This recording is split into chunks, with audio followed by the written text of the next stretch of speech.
নমস্কার বন্ধুরা, মনিদীপাস ম্যাজিক্যাল রেসিপিজের আরও একটি নতুন পর্বে আপনাদের সকলকে স্বাগত জানাই। আজ আমি আপনাদের সাথে পৌষ পার্বণ উপলক্ষে পাটিসাপটার রেসিপি শেয়ার করব।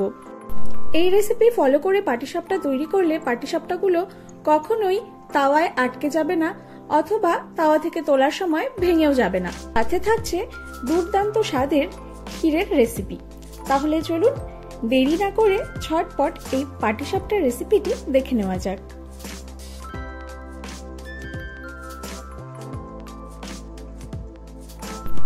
পাটিসাপটার এই ক্ষীর তৈরি করবার জন্য প্রথমেই আমি একটি পাত্রে 1 লিটার পরিমাণে দুধ নিয়ে দুধটাকে ভালোভাবে ফুটিয়ে নিয়েছি। তারপর গ্যাসের ফ্লেমটাকে মিডিয়াম টু লো ফ্লেমে রেখে দুধটাকে আমি ভালোভাবে শুকিয়ে নিয়েছি।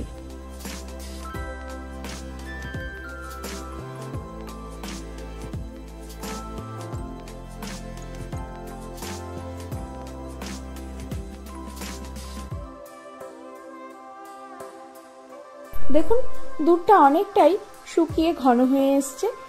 এই পর্যায়ে আমি দিয়ে দিচ্ছি 1/4 কাপ পরিমাণে আগে থেকে গ্রেট করে রাখা নলেন গুড়। এবারে নলেন গুড়টাকে দুধের সাথে ভালোভাবে মিশিয়ে নিয়ে দুধটাকে আরও কিছুক্ষণ শুকিয়ে নিতে হবে। দেখুন নলেন গুড়টা দেবার পর দুধটাকে আমি আরও 2 থেকে 3 মিনিটের জন্য ফুটিয়ে নিয়েছি। এবারে এই ক্ষীরের মধ্যে আমি দিয়ে দিচ্ছি 1/2 চামচ পরিমাণে চালের গুঁড়ো।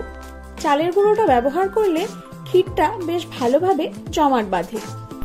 এবারে এই চালের গুঁড়োটাকে ক্ষীরের সাথে ভালোভাবে মিশিয়ে নিয়ে আমি গ্যাসের ফ্লেমটাকে অফ করে দিচ্ছি আর এই ক্ষীরটাকে আমি ঠান্ডা হতে দিচ্ছি। এবারে আমি পাটিসাপটার জন্য ব্যাটার তৈরি করে নেব। পাটিসাপটার এই ব্যাটারটা তৈরি করবার জন্য আমি এখানে একটি চায়ের কাপ দিয়ে সমস্ত কিছু মেপে নেব, যাতে আপনারা বাড়িতে খুব সহজেই এইভাবে মেপে ব্যাটারটা ইজিলি তৈরি করতে পারেন।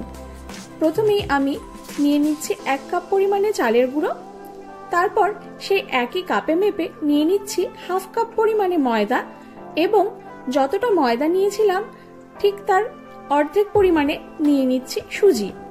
এবারে আগে থেকে গুঁড়ো করে রাখা চিনি দিয়ে দিচ্ছি।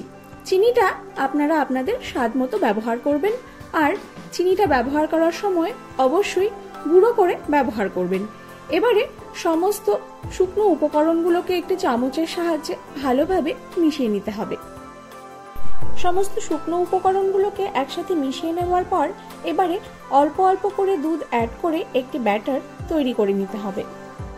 দুধটা মেশানোর সময় একসাথে সমস্ত দুধগুলো মিশিয়ে দেবেন না, অল্প অল্প করে দুধ অ্যাড করে ব্যাটারটা তৈরি করবেন, নইলে কিন্তু ব্যাটারে লাম্পস থেকে যাবে।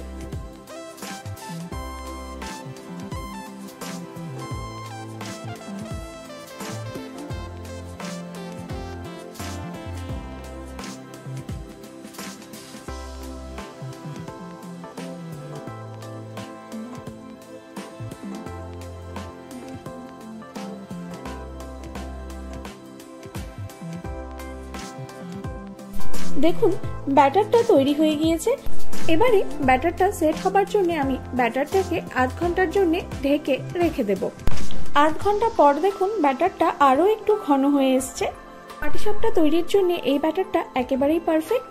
আপনাদের ব্যাটারটা যদি আরো বেশি ঘন মনে হয় তাহলে ব্যাটারটার সাথে আরো একটু দুধ মিশিয়ে ব্যাটারটাকে আরো একটু পাতলা করে নেবেন। পাটিসাপটার ব্যাটারটা একেবারেই পারফেক্টলি তৈরি হয়েছে কিনা সেটা বোঝার জন্য একটি হাতা বা চামচের গায়ে এইভাবে আঙুল দিয়ে একটি দাগ কেটে নিলে যদি দাগটা মিলিয়ে না যায় তাহলে বুঝতে হবে একেবারেই পারফেক্ট ব্যাটার তৈরি হয়েছে। ক্ষীরটাও এদিকে ঠান্ডা হয়ে খুব সুন্দরভাবে জমাট বেঁধে গেছে। এবারে একটি ননস্টিকের তাওয়া গরম করে নিয়ে তাওয়াটাতে আমি ভালোভাবে তেল মাখিয়ে নিচ্ছি।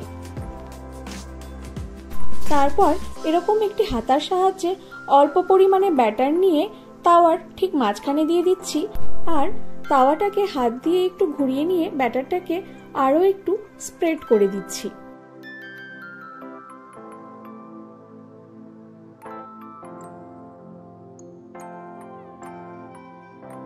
এবারে গ্যাসের ফ্লেমটাকে লোতে করে দিয়ে এইভাবে 2 মিনিটের মতন আমি রেখে দিচ্ছি। দেখুন ওপরের পোর্শনটা খুব সুন্দরভাবে ড্রাই হয়ে এসছে। এবারে আমি ক্ষীরের পুরটা পাটিসাপটায় এইভাবে দিয়ে দিচ্ছি। আর একটি স্প্যাচুলার সাহায্যে পাটিসাপটাটাকে আমি ঠিক এইভাবে ফোল্ড করে নিচ্ছি।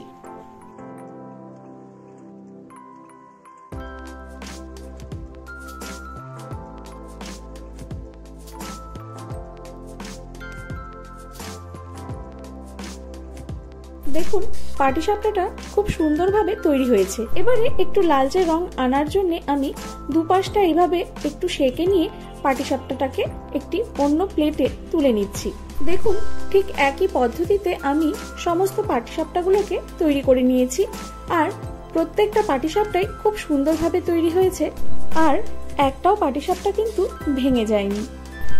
আজকের এই পাটিসাপটার রেসিপিটি ভালো লাগলে ভিডিওটিতে অবশ্যই লাইক এবং কমেন্ট করবেন, এবং এই রেসিপিটি ফলো করে পাটিসাপটা তৈরি করলে আমাকে কমেন্ট বক্সে জানাতে একেবারেই ভুলবেন না।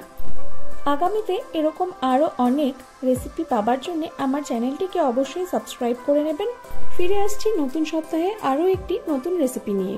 Thank you.